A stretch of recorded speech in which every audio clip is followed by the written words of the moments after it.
Boa noite a todos, sejamos assim todos bem-vindos a este nosso encontro, do estudo bíblico do livro dos Atos dos Apóstolos. A você que aqui está na Capela São Francisco das Chagas, seja muito bem-vindo, seja muito bem acolhido. A você que está conosco através da nossa rede social, através do nosso Instagram, uma boa noite para você, seja muito bem-vindo, tá certo? A este nosso encontro de hoje. Que assim a graça de Deus possa alcançar o seu coração e que teu coração seja terra fértil para que a palavra de Deus, assim que nós escutaremos neste encontro de hoje, possa dar muitos frutos ao teu coração. E nós, assim que nos reunimos nessa segunda-feira, estamos aqui neste lugar de adoração e vida, Capela São Francisco das Chagas, na Paróquia Imaculada Conceição. E juntos nós vamos cantar esta canção, revelando aquilo que o nosso coração tem. Todos esses dias esperei, eu vim contando as horas, pra chegar e encontrar vocês aqui, amigos e irmãos. A semana inteira eu quis estar neste lugar de adoração e vida.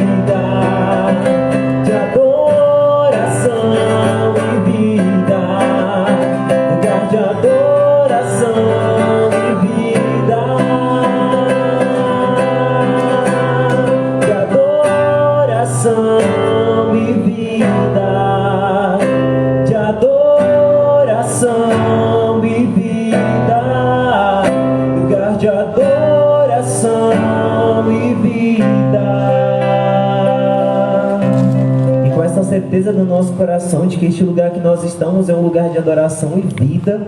Quero convidar você a estender as tuas mãos ao nosso querido irmão Juarez, que assim dará continuidade juntamente conosco ao estudo do livro dos Atos dos Apóstolos.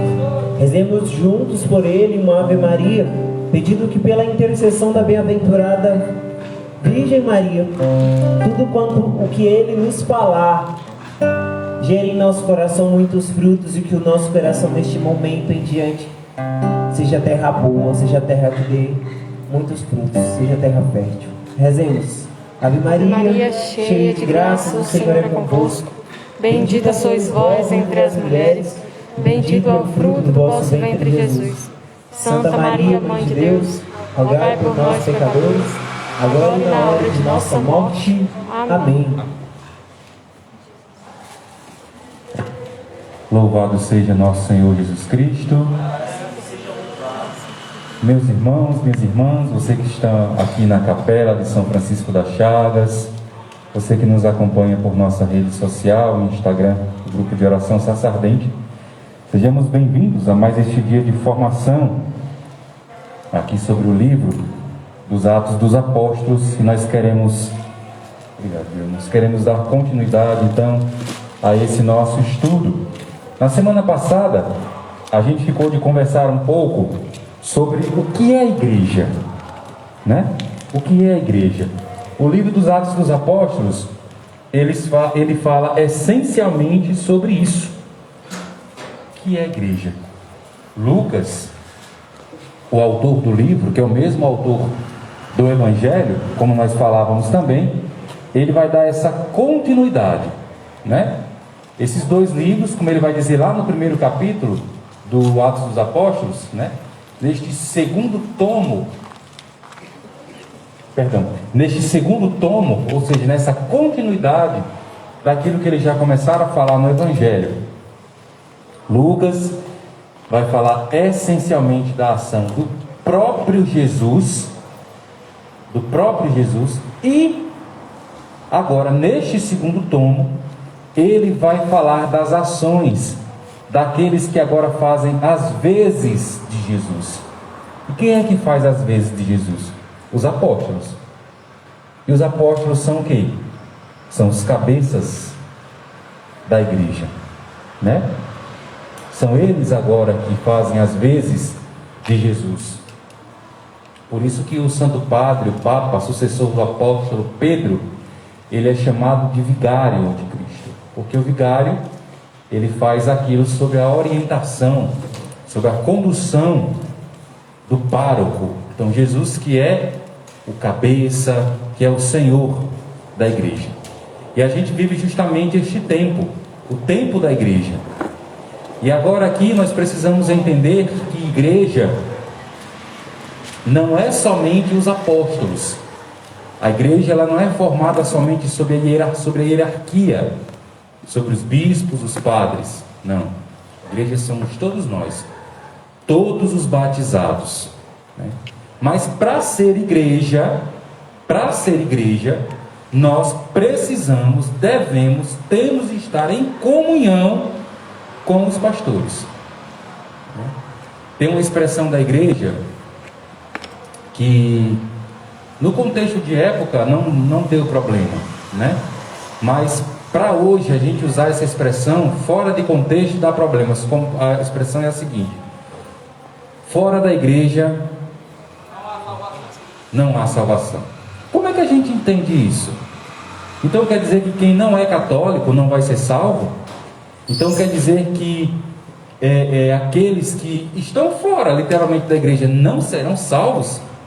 Muita gente entende assim, porque muita gente entendeu assim, e até porque muita gente da igreja passou o conteúdo desta forma.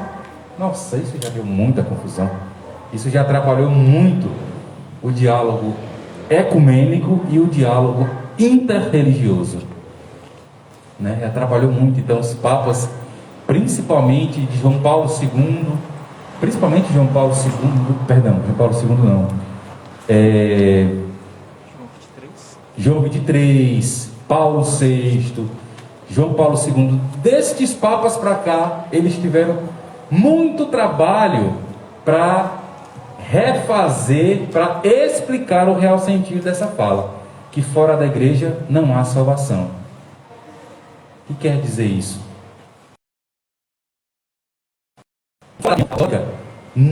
Não há esta salvação, de fato, fora da comunhão com os apóstolos. Não é que quem está fora da igreja, quem não conhece, né, a Cristo, não há salvação. Até porque São Justino, primeiro filósofo cristão, ele vai falar sobre as sementes do verbo.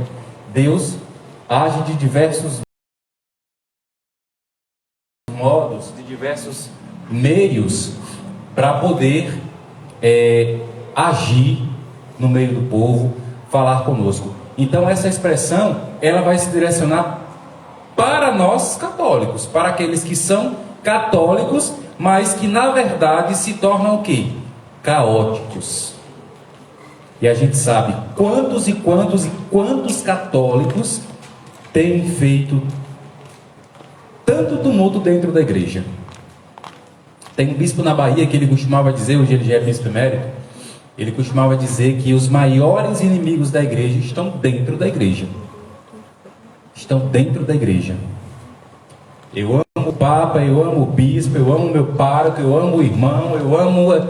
Até o momento em que está indo de acordo com as minhas conveniências.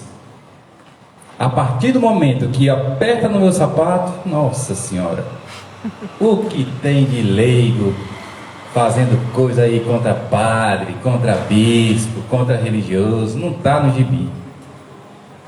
O que tem de gente escrevendo carta para bispo, falando e reclamando.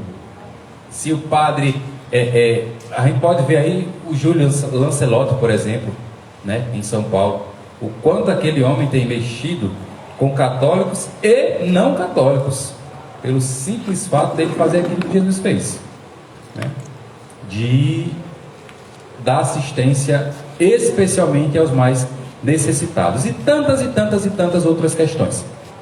Então, o católico, ele não pode se dizer católico fora da comunhão apostólica, fora da comunhão com o seu bispo, fora da comunhão com o seu pároco, fora da comunhão com os pastores constituídos. E aqui, por favor, aqui não tem nada a ver com clericalismo.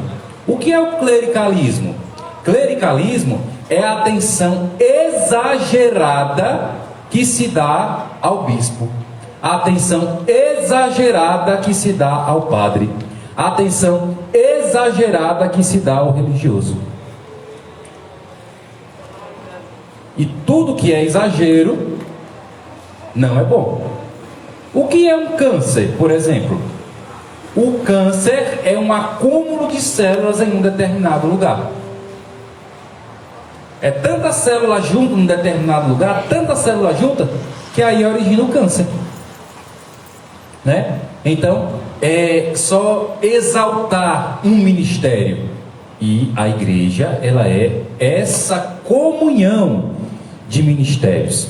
Eu falava para vocês na segunda-feira passada sobre igreja com I maiúsculo e igreja com I minúsculo, né? A igreja com I maiúsculo vai ser aqui esse conjunto dos pastores e do rebanho. A igreja que somos todos nós. E que no fundo, o pastor, por excelência da igreja, é Jesus Cristo. Igreja com I minúsculo é quando se fala da hierarquia da igreja, que aqui são os bispos e os padres, né? Esta é a hierarquia da igreja. Então, igreja com I minúsculo se refere neste sentido. Eu trouxe aqui para nos auxiliar um dos livros que eu usei no meu trabalho, A Igreja Católica, Essência, Realidade e Missão. E eu trouxe aqui uma parte para a gente entender um pouquinho, estou procurando luz aqui, para a gente entender um pouquinho o que é igreja, ou ao menos tentar entender. Por igreja, se pode entender o prédio que se usa para a reunião, visando realizar o culto divino e a celebração cultica, que no caso das igrejas antigas e igrejas novas, bem feitas, possui um alto valor artístico e cultural, o que também faz com que muitos vejam a igreja como uma grandeza museológica do passado. A gente sabe que as nossas igrejas têm todo esse aspecto, né? As nossas igrejas, elas têm esse grande aspecto cultural, esse grande aspecto de arqueologia, etc. A gente sabe, ou se não sabe, vai ficar sabendo agora, que a igreja, ela é a maior incentivadora da cultura no mundo. Isso aqui em todos os sentidos. É a igreja que é a mãe do ensino superior, por exemplo. É a igreja que é a grande incentivadora das grandes artes, aqui da pintura e de todas as artes que a gente imaginar aí, né? A igreja é a mãe da grande civilização, né? A igreja sempre apoiou, a igreja sempre incentivou o estudo científico e tudo mais, né? Então a igreja traz esse aspecto. A gente pode entender a igreja por esse aspecto também, porque a igreja, ela está no mundo de fato para colaborar com o crescimento da civilização. Na cidade vizinha à minha cidade, na cidade de Petrolina, não me recordo agora o nome do bispo, né? Assim que ele chegou naquela cidade, ele disse assim: aqui nós vamos erguer uma grande catedral, e ao redor dessa igreja, essa cidade vai crescer com um grande jardim. Era uma cidade pequena, era uma cidade bem rural, tanto que essa cidade, que hoje se chama Petrolina, no início ela não se chamava assim Petrolina, ela se chamava Passagem do Juazeiro, ou seja, ela não tinha nem uma identidade própria, ela chamava-se Passagem de Juazeiro, ou seja, da cidade vizinha. E muita gente na época não entendeu muito não o que o bispo falou na época, não. Muita gente chamou de louco, porque ele estava fazendo uma coisa muito exagerada e tudo mais, aquela coisa toda.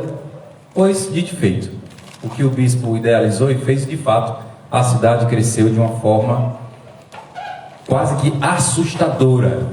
Tanto que é a segunda maior cidade do Pernambuco, só perde para a capital, para Recife. E assim a gente pode contar a história de tantas e tantas outras cidades e lugares e países que cresceram ao redor da igreja. Quantos testemunhos a gente pode dar aqui da comunidade de São Francisco, do bairro Lorival Parente, dos efeitos dessa igreja na comunidade, das obras que essa igreja já realizou, do impacto que essa igreja faz e tem aqui neste bairro e nesta região. Já são mais de 40 anos de história, né, tia Bíblia? Mais de 40 anos de história. Quantos impactos, né? Então eu trago para vocês aqui primeiro esse aspecto cultural do que é ser igreja, desse aspecto de influência na sociedade. Um outro livro aqui chamado Novo Povo de Deus, aqui a gente já vai trazer esse aspecto espiritual. E aqui eu quero deixar bem claro que esses dois aspectos, eles não estão separados. Eles se completam.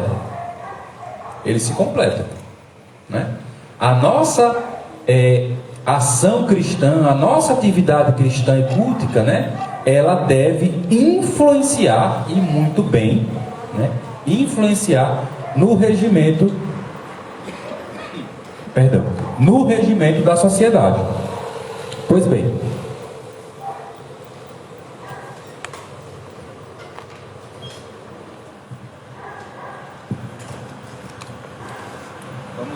vamos ver aqui o que diz o Papa Bento XVI.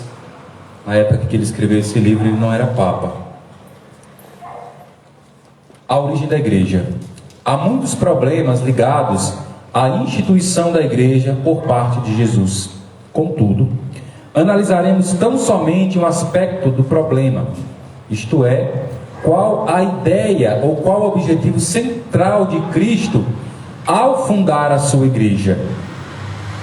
É mais do que evidente que Cristo quis ser muito mais que um defensor de uma nova moralidade. Por favor, guardem essa palavra, moralidade. Cristo quis que a sua igreja fosse muito mais do que uma instituição que falasse de moralidade. Guardem essa expressão, por favor. Moralidade que vem de moral, né? Sua intenção era formar uma nova comunidade religiosa, um novo povo. Isto, aliás, Cristo demonstrou através de um gesto assim formulado por Marcos 3, versículo 13. Chamou os que ele quis e designou 12 dentre eles. Bem antes de existir o vocabulário apóstolo, porque este foi usado após a ressurreição de Cristo. Mas, irmão, como é que tem lá, como é que fala lá em apóstolo, antes da ressurreição do Senhor, lá nos evangelhos de Mateus, de Marcos e de Lucas? Os evangelhos, eles foram escritos depois, né? Não tinha lá um biógrafo acompanhando Jesus e os apóstolos e escrevendo o que eles estavam fazendo, né? O Novo Testamento surge depois da ressurreição de Jesus. Por isso que lá há este diálogo, há esta palavra apóstolo. Mas o que Jesus instituiu foram os 12. A gente vai entender qual o significado destes 12. Como era importante o número 12, pode-se ver após a traição de Judas.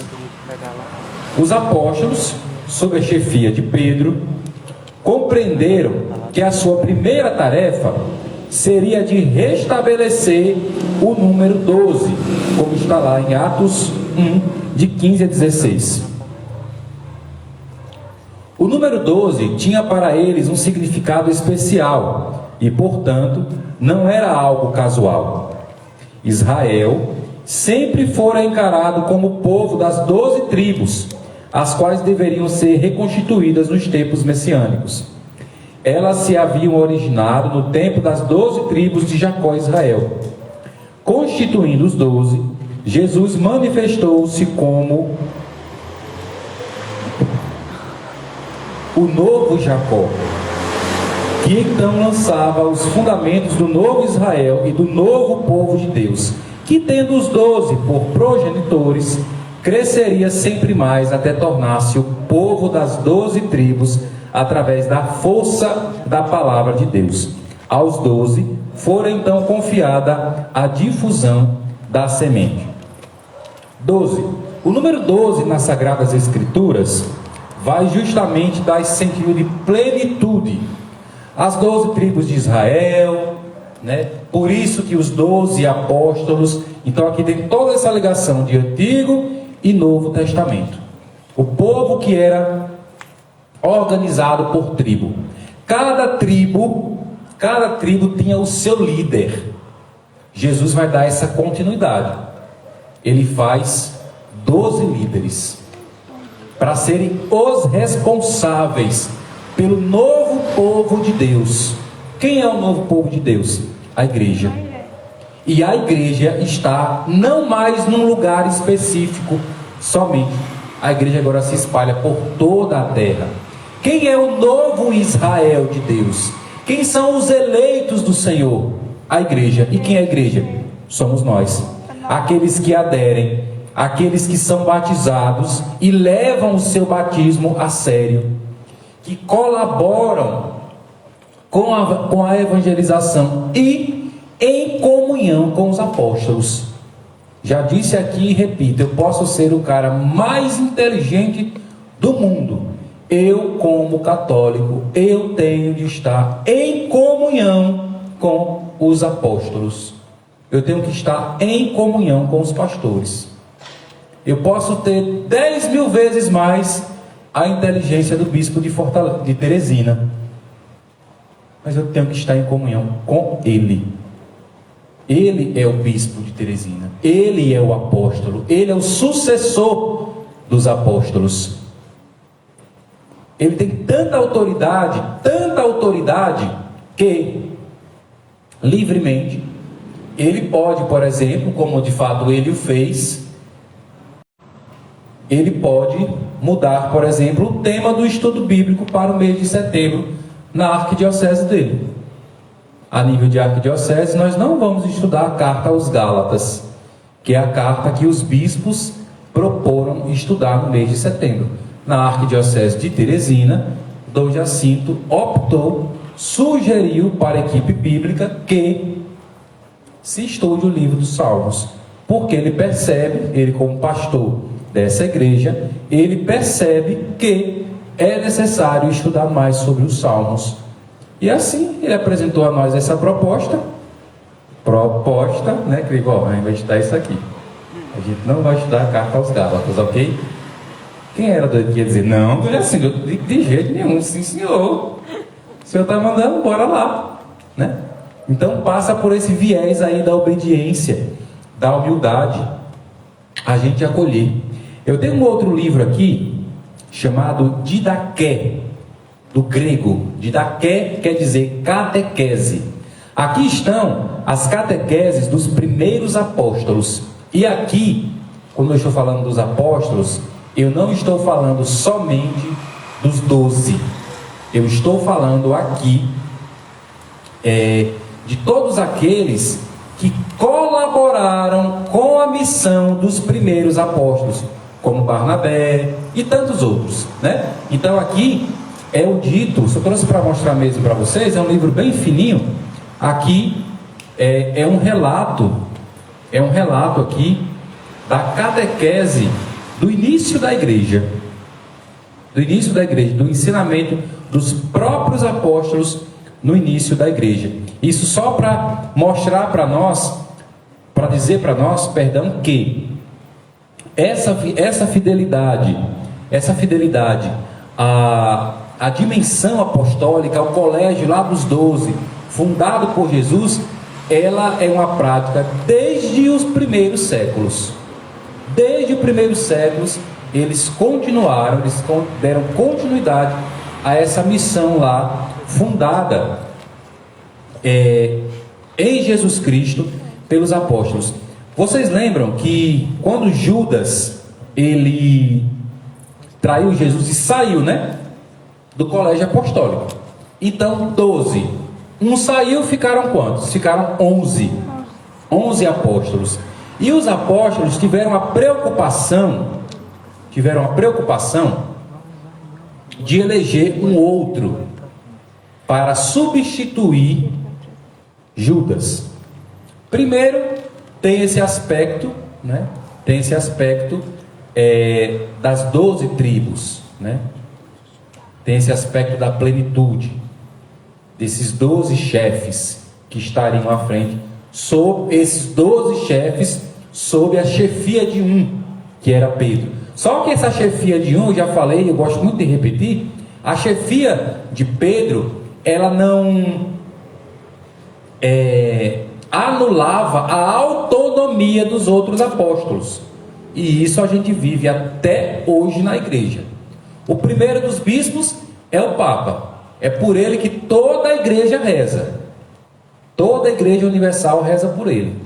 A igreja de Teresina, quando eu falo igreja de Teresina, estou falando da arquidiocese, que compreende várias cidades, né?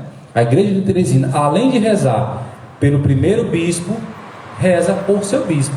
E aqui ele tem toda a autonomia. Ele tem o poder de governo aqui nesta igreja particular. Então, eles se preocupam em eleger um novo para compor o colégio, porque eles achavam que Jesus iria voltar logo. E eles não queriam decepcionar Jesus. Nosso Senhor já vai voltar, então quando ele voltar, ele tem que deixar do mesmo jeito que ele deixou. Ele não deixou 12? Pois vai ter que voltar, vai ter que ficar os 12. Aí eles vão e elegem Matias para o colégio apostólico. Então a igreja aqui, minha gente, ela tem esta dimensão. A igreja, ela tem essa dimensão do pastoreio. E é este pastoreio da igreja que, me fugiu a palavra, não é comprova, mas que, se eu consigo aqui me lembrar, meu Deus, garante, essa é a palavra, que garante a comunhão. Tem uma prece que a gente reza no Dia dos Apóstolos, né, que a gente reza dentro dos mosteiros, dos seminários, né, que é a oração que a gente chama de liturgia das horas, que é uma oração que é mais rezada, infelizmente, somente pelos pastores da igreja. Ela não se popularizou tanto, né? Tem comunidades que o povo reza essa oração, que é a oração das laudes, que são a oração dos salmos pela manhã, dos salmos à tarde, meio-dia, à tarde, à noite, né? Essa oração todos os dias nós, monges religiosos, as religiosas, os seminaristas e os padres e bispos rezam. E no Dia dos Apóstolos tem uma antífona que diz mais ou menos assim: enviastes sentinelas vigiando o vosso povo. Essa é a função apostólica, vigiar o povo. Mas não vigiar aqui no sentido de curiosidade, por curiosidade, para estar investigando a vida do outro. Não. É como um pai, como uma mãe. Tem a Cris ali e o seu nonato, que como sentinelas precisam vigiar. Não é filho de vocês ele? Esse aqui? Ah, não? Esse menino não é filho de vocês, não? Só de coração. Menino, pois ele parece contigo, Cris. Pronto, pois os filhos quem é pai, quem é mãe aqui, a Cris, o seu nonato, a tia Bia e tantos outros aqui, né? Têm a missão de vigiar os filhos de vocês. Não de sufocar, não é nesse sentido. Mas é porque a vida deles é responsabilidade dos pais. A vida dos filhos é de responsabilidade dos pais. É a mesma coisa da igreja. É a mesma coisa. A obrigação de vigiar a igreja de Teresina é de Dom Jacinto. Se Dom Jacinto não vigiar a igreja de Teresina, quem vai chamar a atenção dele? Se ele é o cabeça, o maior da igreja? O núncio apostólico dele. Bora lá. Quem é que tem a obrigação de vigiar a igreja dessa paróquia? O padre Lauro. E assim sucessivamente. sucessivamente. Então é nesse sentido aqui de igreja que Atos dos Apóstolos, ela quer nos falar. É desta comunhão, desta consciência, sempre ligada aos apóstolos. Sabe por quê, minha gente? Nosso Senhor é muito inteligente. Porque Ele sabe que rebanho sem pastor se perde. Rebanho sem pastor se perde. O meu avô, meu falecido avô, faleceu há 5 anos, ele era um homem de roça. Ele criava bode, criava carneiro, né? Vaca. Então ele precisava cuidar, vigiar o rebanho dele. No dia que ele não vigiava, as ovelhas se perdiam no mato. Aí ele tinha que ir atrás das ovelhas. Porque muitas vezes a ovelha se perdia no mato, quebrava a pata, caía em algum canto, adoecia, se furava com algum espinho, não conseguia caminhar. Lá vai o pastor atrás da ovelha para reconduzir o rebanho. Por isso que a igreja tem que ter direcionamento, tem que ter as ações pastorais, as diretrizes. Por isso que o bispo fala, vamos seguir por aqui, essa é a linha. A linha da Arquidiocese de Teresina é essa aqui. O que não vai paralisar os nossos carismas? Não. A renovação carismática tem o seu jeito, a catequese tem a sua ação pastoral, e todas as pastorais. Unidade não quer dizer uniformidade. Não quer dizer uniformidade. Nós aqui, para estarmos em comunhão, nós não precisamos ser iguais. Basta olhar para a nossa forma física, por exemplo. Aqui tem homem, aqui tem mulher, aqui tem jovem, aqui tem idoso, aqui tem gente alta, aqui tem gente baixinha, aqui tem gente preta, tem gente branca, tem gente que é do Piauí, tem gente que não é do Piauí. Está vendo? Como não é uniformidade, se todos nós tivermos que ser iguaizinhos, nem os religiosos de uma mesma congregação, que trazem como sinal o hábito religioso, por exemplo, né? Que hoje eu estou sem o meu, né? Não quer dizer que todos nós somos iguais, não. Graças a Deus que não somos, mas precisamos estar em comunhão. E eu falava na semana passada, e é algo que é uma característica da igreja: a comunhão. E é justamente a tradução, esta é a tradução da expressão: fora da igreja católica não há salvação. Fora da comunhão não há salvação. Não há salvação. Não tem como, repito, não tem como eu ser católico e estar contra os meus pastores. Não tem como. E por favor, estar em comunhão com o bispo, com o padre, não quer dizer que a gente não possa sugerir. É por isso que tem conselho de pastoral, por exemplo. Se não fosse assim, não precisava ter conselho de pastoral, não. Não precisava ter conselho de pastoral paroquial, não precisava ter conselho de pastoral comunitário, não precisava. As comunidades não precisavam ter coordenadores. Não precisava, né?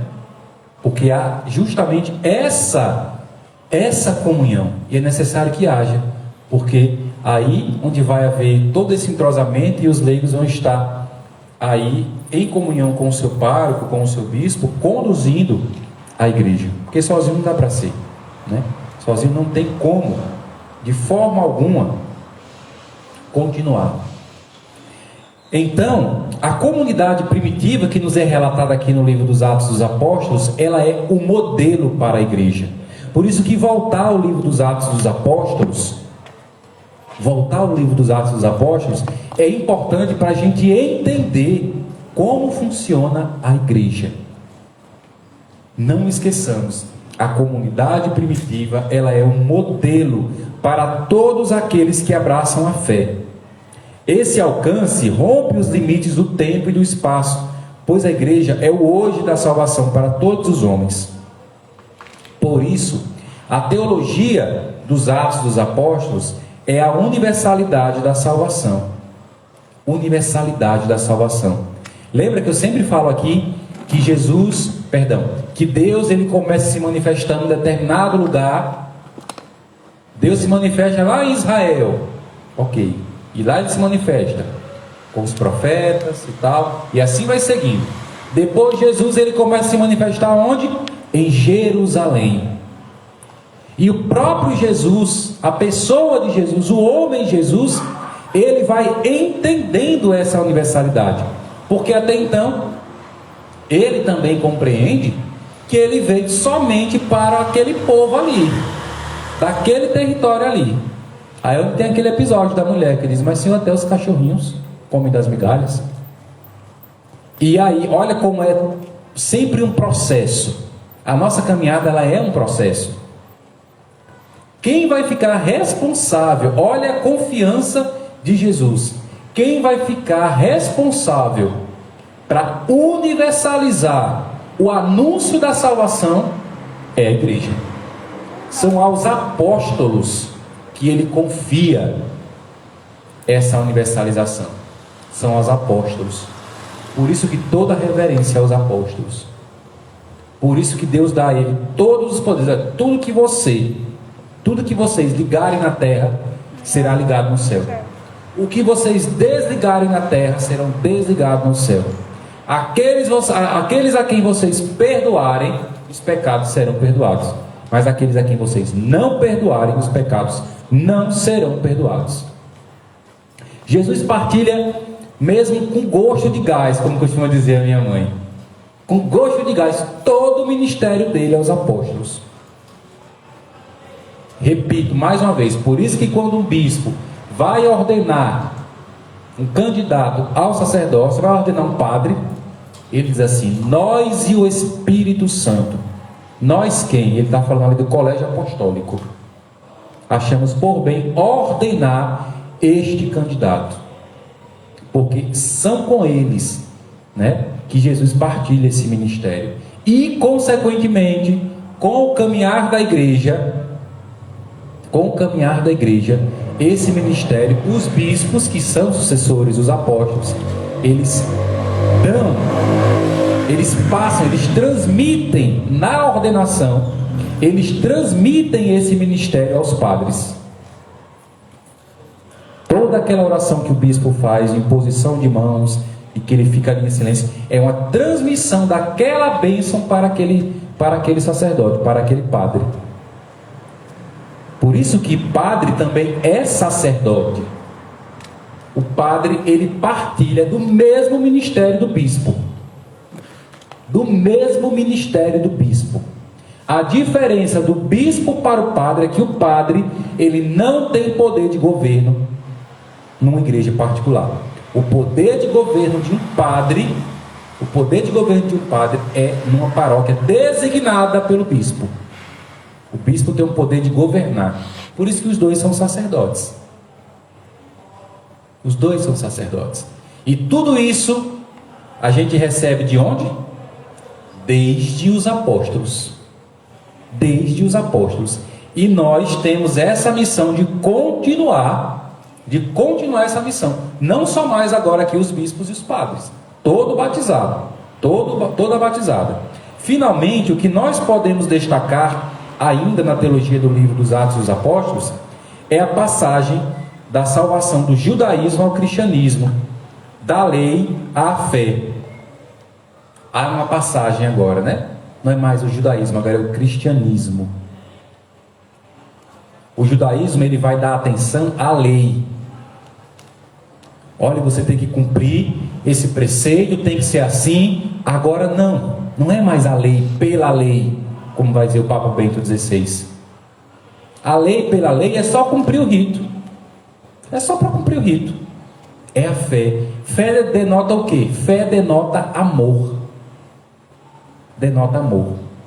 Por isso que a lei de Deus manifestada em Jesus, agora é amor. A lei do cristianismo é diferente da lei do judaísmo. Eles sabiam não sei quantas regras, não sei quantas vezes, eram muitas, sabiam de cor.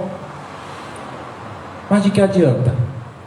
Saber todas as leis, todas as regras, e não deixar se transformar por Ele, por Jesus Cristo. Não adianta nada. Por isso que não é mais a lei pela lei. A igreja não é a igreja do livro pelo livro, do rito pelo rito, mas é a igreja que quer fazer uma experiência transformadora em nossos corações. Por isso que os apóstolos incomodaram tanto, por isso que os apóstolos revolucionaram, por isso que os apóstolos foram perseguidos, por isso que os apóstolos foram mortos, por isso que os apóstolos foram massacrados, humilhados. E eles ficavam tristes quando acontecia isso? Ao contrário, eles ficavam alegres. Sabe por quê? Porque eles sabiam que eles estavam levando o nome de Jesus. E a sociedade da época, que não é muito diferente da sociedade de hoje, era uma sociedade vaidosa, orgulhosa, prepotente, que só queria o bem para si. O que importa é eu e os meus estarmos bem, os outros que se danem, desculpem a expressão. E Jesus vem e diz: não, eu vim para que todos tenham vida e todos em abundância. Aí quando esse amor, quando essa justiça, essa fraternidade, essa paz começa a ser partilhada para todo mundo, aí começa a incomodar. Senão, que conversa é essa? Não. Antigamente só eu que tinha direito a ser bem tratado. Agora que conversa é essa? Que um pobre vai ter as mesmas coisas que eu. Parece que não é muito diferente de hoje não, né? Tem rico que fica incomodado quando vê um pobre começando a ter ao menos uma casinha própria, por exemplo. E é nesse sentido aí mesmo. É nesse sentido do estar bem. Parece que tem gente que... Parece não, tem gente que se alegra mesmo em saber que tem mais posses que o outro.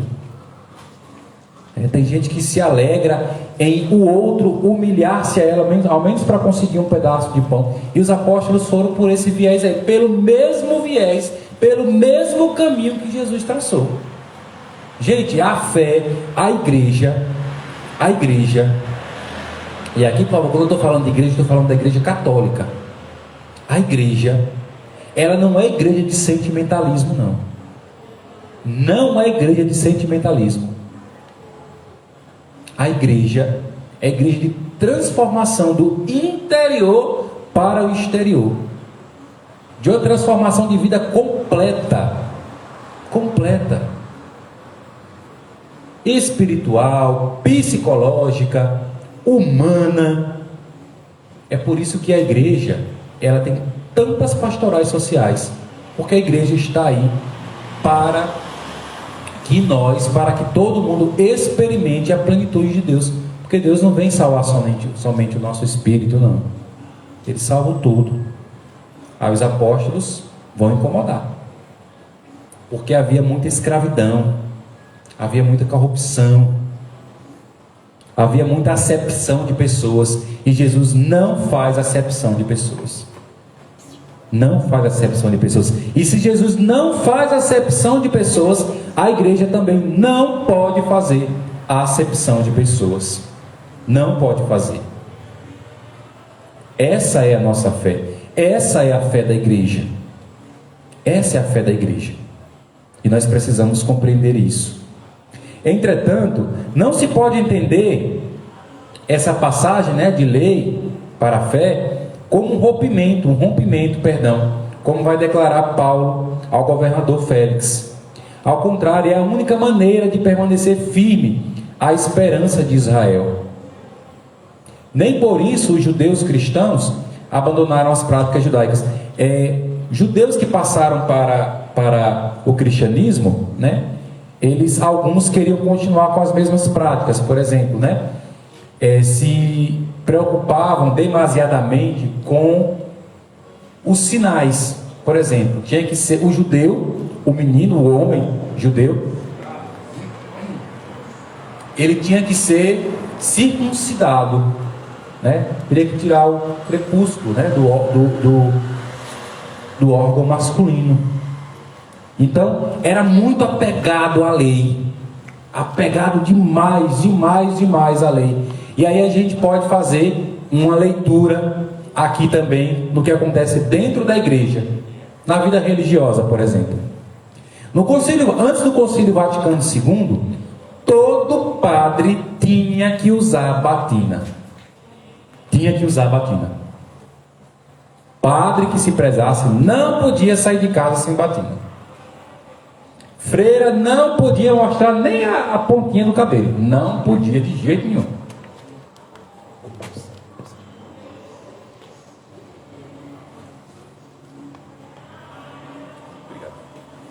Não podia de jeito nenhum.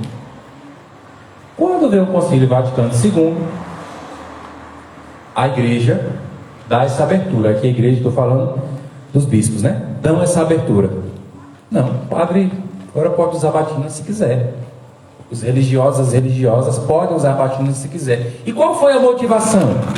As várias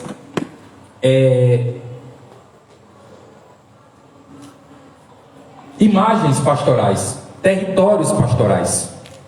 Tinha lugares em pastoral, e até hoje, o norte do Brasil, por exemplo, lá da Amazônia para lá, a ação pastoral é muito difícil. Eu tenho uns dois amigos diáconos da Diocese de Fortaleza que estão lá na Amazônia, e a realidade pastoral lá é muito difícil. Ave Maria, para mim aqui é mamão com açúcar. Tá aqui nessa paróquia. Só tem 6 comunidades. Dá para ir a pé para todas as comunidades.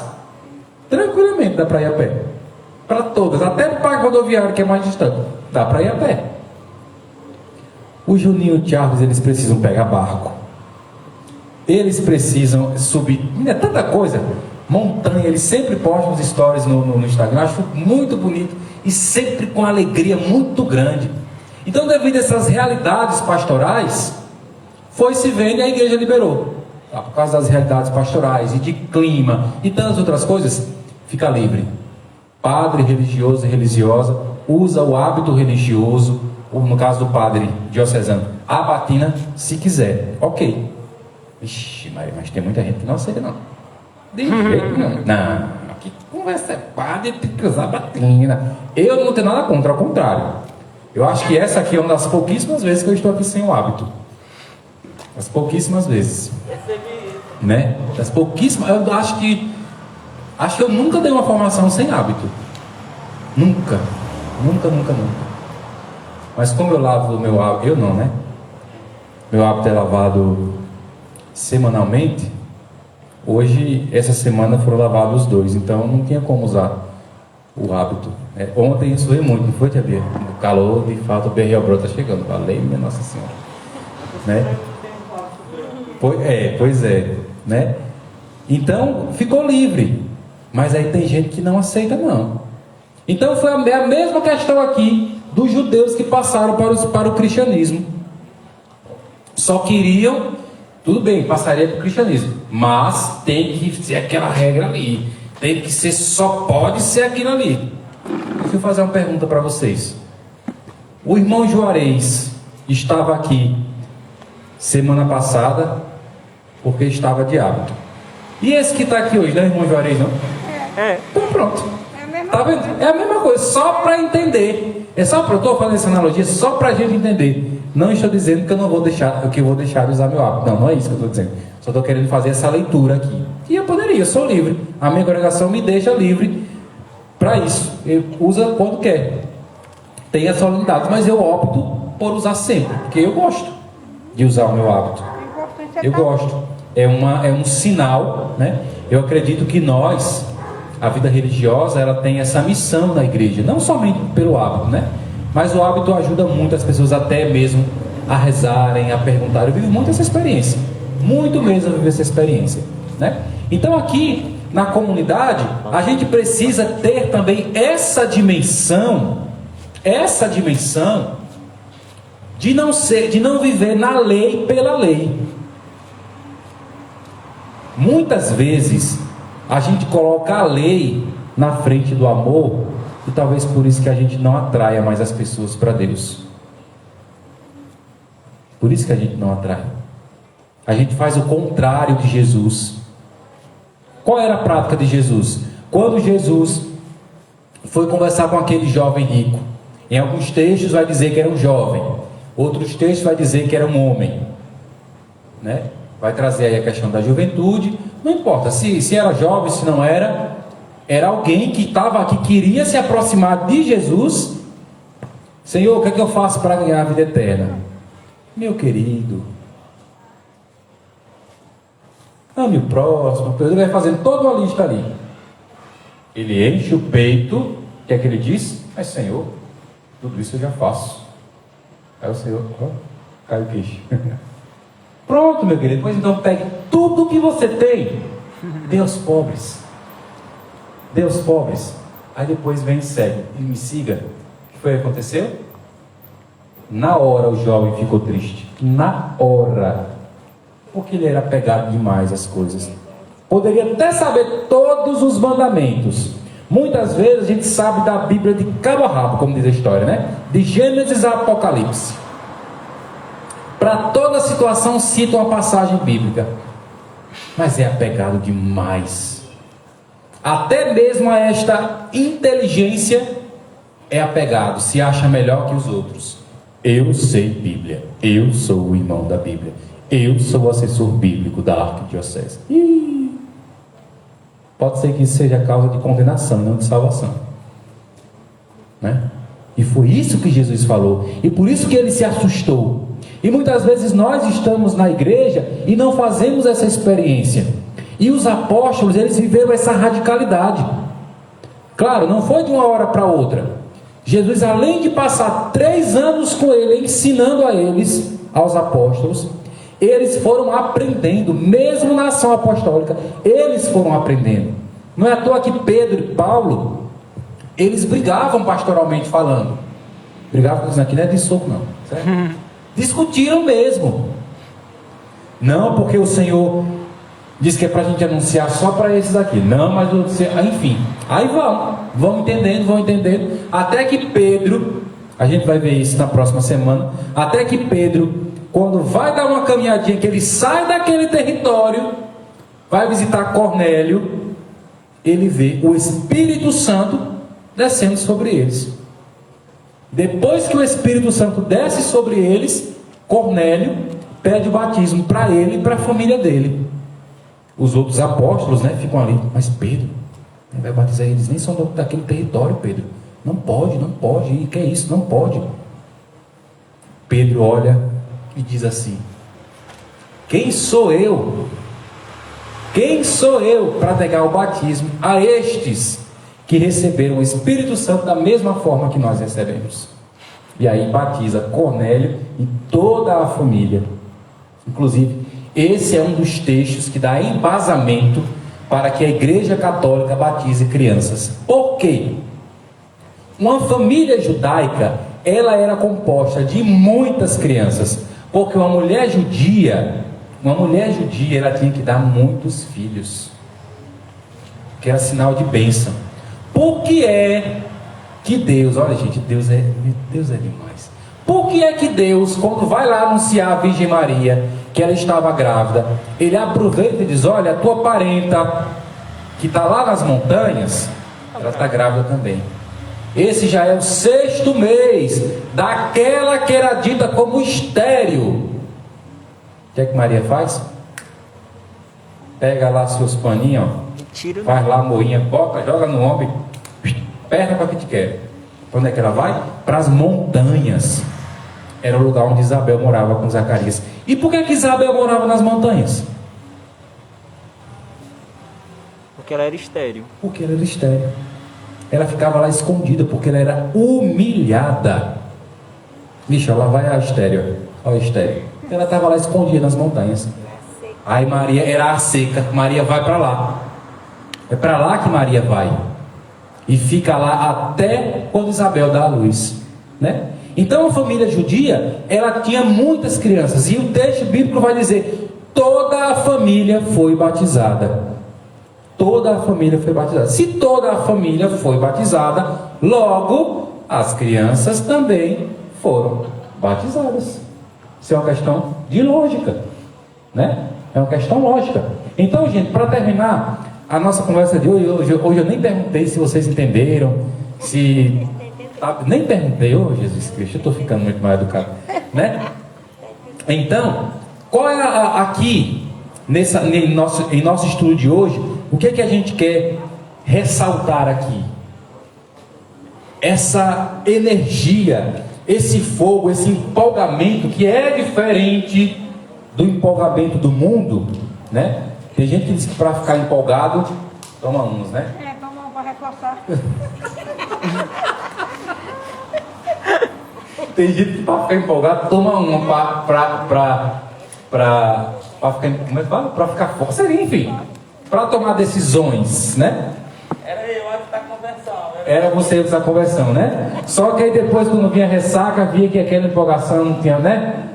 Feito nada, era passageiro, né? Bem passageiro. E essa empolgação aqui é a empolgação do Espírito. É tanto que quando eles anunciam o Evangelho e que eles são presos, são açoitados, gente, imagina aí.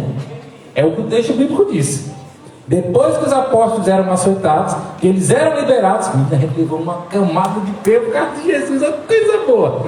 Olha só. Era empolgação que não passava, porque era empolgação do Espírito. Então, por que a igreja primitiva é esse modelo? A gente sabe das dificuldades que a gente enfrenta a nível eclesial, a nível pastoral. Se a gente não for animado pelo Espírito, menina, a gente arruma com essas malas e se manda, não quer mais nem saber de nada. Mas como a gente não está aqui, não é por A, nem por B, nem por C, é por causa de Jesus de Nazaré que a gente, graças a Deus, assumiu o nosso batismo. Assumiu o nosso batismo, né?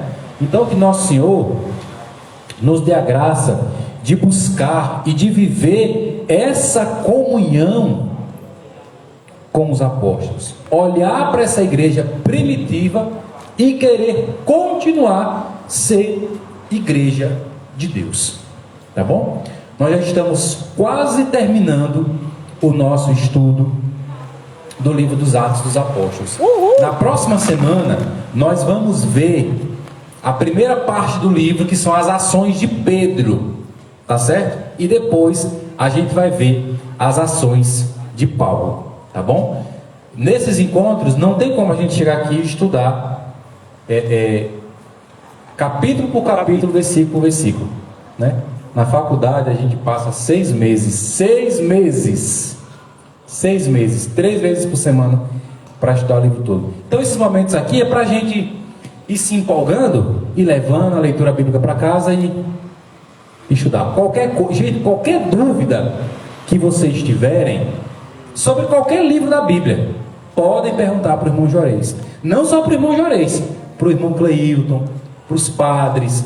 Nós estamos aqui para ajudar mesmo. Essa é a nossa missão, essa é a nossa vocação. Não se preocupe não, que no dia que o irmão Juarez, você perguntar uma coisa para o irmão Juarez, ele não souber, digo, eu não sei disso não, mas eu vou estudar e volto e te respondo, tá bom? Louvado seja nosso Senhor Jesus Cristo. Para sempre seja louvado. Amém. E nós queremos, como forma também de gratidão e agradecimento por toda a disponibilidade do irmão Juarez, rezarmos por ele esta Ave Maria. Você que está em casa, obrigado pela sua perseverança conosco. Queremos dizer a você que em breve nós voltaremos, tá bom? Para que nós demos continuidade com a nossa reunião de oração. Nós que aqui estamos, rezaremos juntos esta Ave Maria por nosso querido irmão Juarez.